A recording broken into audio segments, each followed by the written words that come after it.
Hey, this is Mark Rollins from the Geek Church, and today we're going to be doing something kind of different, but it's going to be something that we might do, we might. I like internet critics, and I like talking about geeky stuff like TV, movies, stuff like that. I'm going to be talking about a show today. So let's talk about Invincible! I feel it, Invincible! Now, I have no idea if everyone's talking about this show, but darn it, I'm going to start talking about it. Invincible is a show from Amazon Prime that is based on a comic book. Yeah, no one's ever done that before. If you're not familiar with Invincible, it is based on an Image comic. It's a comic book company that's relatively new, and I say relatively new compared to, say, Marvel and DC. It was started in like 1992 by a bunch of creators and artists who really got sick of the publisher taking all their money and their paychecks, and they wanted to have creator-owned content. And they did it. And Invincible is created by Robert Kirkman. That name sounds familiar. Oh yeah, he created The Walking Dead, which was also a comic book, in case you didn't know that. Invincible is named after the superhero name of its title character, whose real name is Mark Grayson. Oh, hey, my name's Mark, too. Oh my gosh, he's got my same first name. I just noticed that. Okay, I didn't notice that, come on. The first episode of Invincible starts out in a world that is very rich, full of superheroes. But it actually starts out with two guys that are like in front of the White House, and then this one guy is talking about how his son turned his life around, and what's this show about again? No, seriously, that actually works. I'm serious. Anyway, the Guardians of the Globe show up, and they're essentially this Justice League pastiche. They are immortal. He's like Superman. Darkwing. He's like Batman. War Woman. Do I really have to tell you who she's like? Red Rush. He's like Flash. Green Ghost. Kind of like Green Lantern. And then Martian Man.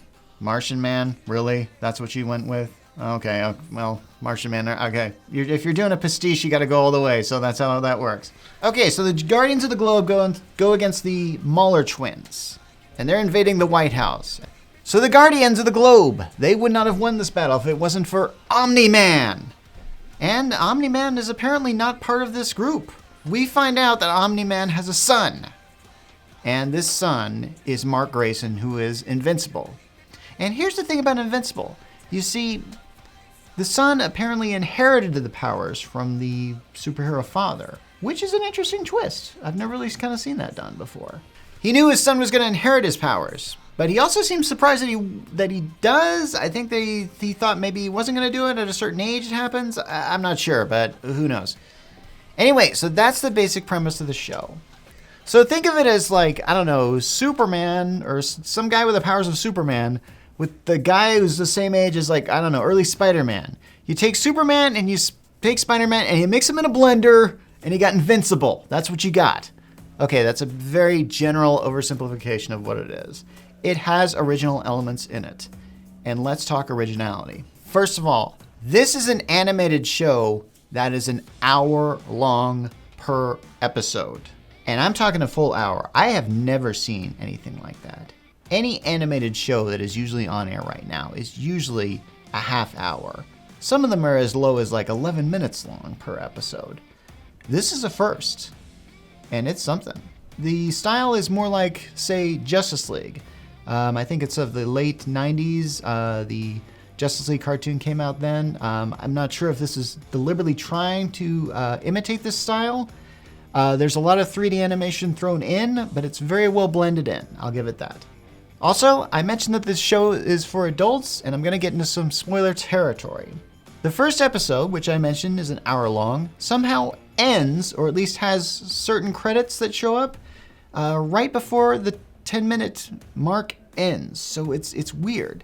It just kind of shows up there. Now, I'm sort of used to watching superhero movies that have these post-credit sequences, and I'm starting getting really sick of them, honestly.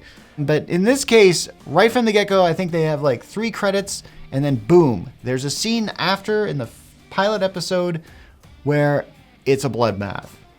I mean, I'm serious. It looks like, I don't know, an explosion in a Heinz ketchup factory with all the entrails that you would see there. Oh my gosh. It is a complete shock. And even if you read the comic and you knew that this scene was coming, it's still pretty shocking. I'll give it that. Okay, so here's the spoiler. Omni-Man is apparently the big bad on this show. And he's the one that kills the Guardians of the Globe in the most murderous fashion. And seriously, you couldn't have figured out a way to do it a bit more quietly.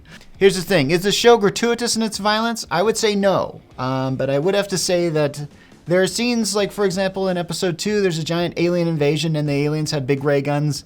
And you see people get blasted and you see all the carnage that would ensue for that. It's not exactly the Tom Cruise War of the Worlds movie.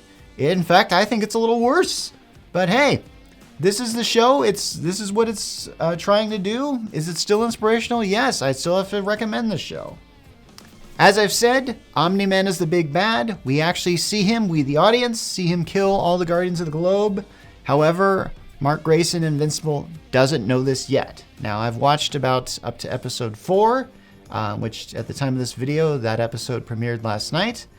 And honestly, I'm not sure when he's going to find out, but when this does, I actually think that's going to be the story arc of season 1. Somehow we're going to get into the whole relationship of Mark and his father and how that's going to play out. Also, there's the mother involved, who's a really interesting character on the show. This would be a good time to talk about the voice cast. We've got a lot of big names like J.K. Simmons, and we got Steven Yeun, not sure I'm pronouncing that right, and Sandra Oh as some of the main actors on this. Very well done, and you can see a lot of celebrity names at the end of the credits if you don't believe me.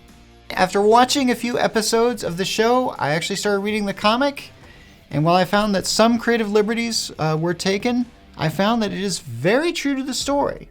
When it doesn't follow the source material, there are some creative liberties taken, but I feel like it follows the spirit of what the comic was about, which I actually think is really more important to get than actual, like, word for word, every line upon line in the story. So will there be a season 2? I think so. I mean, come on. I don't know if everyone's talking about this show. Once again, it's really hard to see what's chatter these days.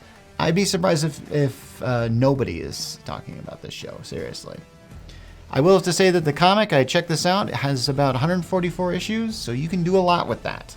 I'm looking forward to seeing Invincible Season 2, and this is Mark Rollins from the Geek Church, signing off.